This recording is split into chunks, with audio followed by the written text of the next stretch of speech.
ought ought and not not. AUGHT ought और OUGHT ought.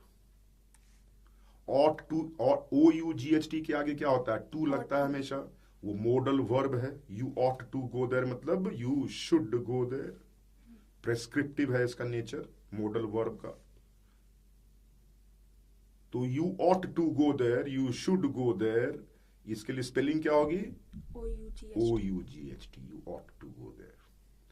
और AUGHT का क्या मतलब? मैं चाचा ये बताओ. मैं आप AUGHT का मतलब मालूम है? नहीं. अगर मैं सेंटेंस में यूज करूं तब बताओ क्या मतलब हुआ. This is all I know not aught else. क्या मतलब हुआ? इतना ही मुझे मालूम है, इसके अलावा मुझे कुछ है. ऑट मतलब एनीथिंग. क्या मतलब हो गया? एनीथिंग. ऑट टू के साथ टू होता है शुड. एंड ऑट मतलब क्या हो गया? Aught. If you know aught else please tell the police. क्या मतलब हुआ? इतना तो नहीं, इसके अलावा भी कुछ तुम्हें मालूम है तो क्या है? पुलिस को बता दो. If you know aught else क्या मतलब हुआ? Anything else. यही उल्टे में क्या हो जाएगा? नॉट और नॉट. ठीक. AUGHT के आगे नॉट लगा दिया, एन लगा दिया नॉट.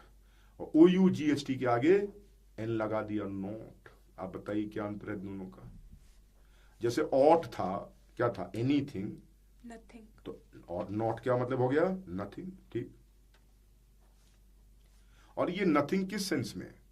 मैथमेटिकल जीरो भी नथिंग होता है. तो जब मैथमेटिकली जीरो बोलोगे उस समय NAUGHT नहीं बोलोगे. उस समय क्या बोलोगे? NOUGHT. तो NOUGHT का क्या मतलब? वो भी नथिंग है लेकिन किस सेंस में नथिंग? मैथमेटिक्स. जीरो के सेंस में. The number zero.